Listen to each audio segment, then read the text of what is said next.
అనుమానాలు పుట్టించడం వేరు. ఇంటెన్షనల్గా అనుమానాలు పుట్టించారు ప్రజల్లో, అది హత్య అని చెప్పటం, అది అక్కడ కర్రలు ఉన్నాయి దాని మీద రక్తం ఉందనేది క్రియేట్ చేశారు, అది ప్రచారం చేశారు. ఆయన 11:42కి చనిపోతే 1 గంటన్నరకు ఆయన ఫోన్ నుంచి ఆయన ఆఫీస్ డీటెయిల్స్ అడగడానికి మెసేజ్ వచ్చేదనేది క్రియేట్ చేశారు. వాళ్ళ భార్య గారిని తెలుగుదేశం అధికార ప్రతినిధి అయిన రాజేష్ మహాసేన బెదిరించాడు, బాడీని తీసుకెళ్ళిపోవని బేస్లెస్ ఎలిగేషన్స్ క్రియేట్ చేశారు. ఇవన్నీ క్రియేట్ చేయడంతో పాపం అభంశుభం తెలియని క్రైస్తవులందరూ కూడా దాన్ని నమ్మారు. దాన్ని నమ్మి నిజంగానే ఇది జరిగిందేమో వచ్చా అనుకున్నారు.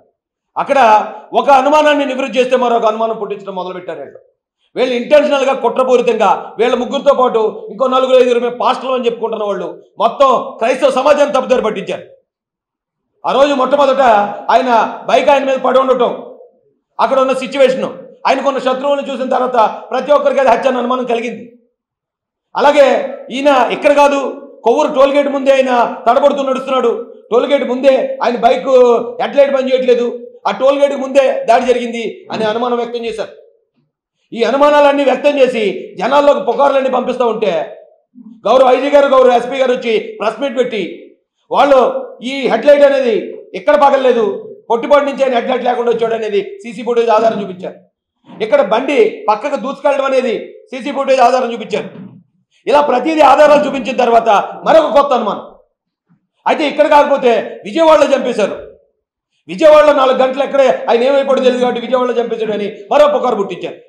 అప్పుడు మళ్ళీ పోలీసు వారు విజయవాడలో ఉన్న మొత్తం సీసీ ఫుటేజ్లన్నీ పరిశీలించిన తర్వాత రామరపాడు రింగ్ దగ్గర ఆయన కొంచెం త్రోవ తప్పినట్టు, ఆయన పడిపోయినట్టు, ఆయన అక్కడ రెస్ట్ తీసుకున్నట్టు ఆధారాలు చూపిస్తే ఇప్పుడు ఆయన అక్కడ ఉన్న వ్యక్తి అసలు ప్రవీణ్ పగడాల కాదంటున్నారు.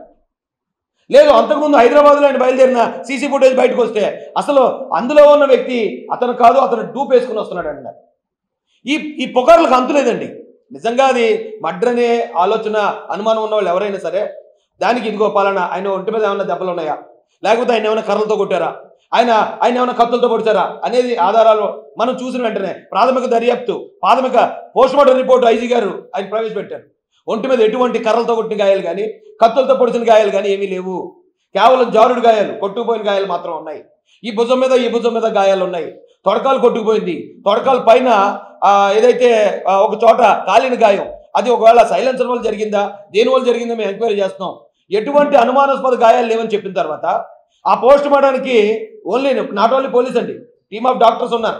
క్రైస్తవుల తరపున 5 పెద్దలు ఉన్నారు, 2 సాక్షులు ఉన్నారు. క్రైస్తవుల తరపున ఒక డాక్టర్ గారు ఉన్నారు. ఆ ఇంక్వెస్ట్లో కానీ పోస్ట్ మార్టంలో కానీ వాళ్ళు ఇప్పటి వరకు ఎందుకు వచ్చి బయటకు వచ్చి హత్యని ఎందుకు మాట్లాడట్లేదో కనీసం ఈ హర్ష్ కుమార్ గారు, కే పౌల్ గారు, జూపుడి ప్రభాకర్ గారు గ్రహించాలని చెప్తున్నాను నేను. ఆ ఫ్యామిలీ మెంబర్స్ ఎవరో కూడా ఇప్పటిదాకా బయటకు వచ్చి ఆ సీసీ ఫుటేజ్లో ఉన్నది ప్రవీణ్ పగడాల గారు కాదు, లేదా అక్కడ ఆయన హత్య చేశారు అని అనుమానం ఇప్పటి వరకు ఎందుకు వ్యక్తం చేయలేదో దయచేసి ఈ అనుమానాల పుకార్లు పుట్టిస్తున్న వాళ్ళు గ్రహించాలని చెప్తున్నానండి. ప్రభుత్వాన్ని ఇంటెన్షనల్గా బ్యాడ్ చేయాలని, ప్రభుత్వం మీద, చంద్రబాబు నాయుడు గారి మీద వీళ్ళకున్న పాత అక్కసు తీర్చుకోవాలని, మత కలహాలు రేపడానికి కూడా ప్రయత్నం చేసిన ఇలాంటి దుర్మార్గుల్ని ఖచ్చితంగా చట్టపరంగా శిక్షించాలి. ఆల్రెడీ రాజమండ్రిలో ఇలాంటి పుకార్లు రేపుతున్న ఒక వ్యక్తిని అరెస్ట్ చేయడం, రిమాండ్కి పంపడం కూడా జరిగింది. ఏది చెప్తే అదే. ఇక్కడ ప్రవీణ్ పగడాల గారిని చూపిస్తే మాస్క్లో ఉన్నాడు ఆయన కదంటారు. ఒకవేళ డైరెక్ట్గా ప్రవీణ్ పగడాల గారి పేరు చూపించినా కూడా లేదు, ఎవరో ప్రవీణ్ పగడాల గారిలా మాస్క్ వేసుకున్నారని పుకార్లు పుట్టించి ఇప్పటికి ఇంకా కూడా క్రైస్తవ సమాజాన్ని తప్పుదోవ పట్టించే పరిస్థితులు ఉన్నాయి. దయచేసి వీళ్ళందరూ కూడా మేము ఒకటే హెచ్చరిస్తున్నాం.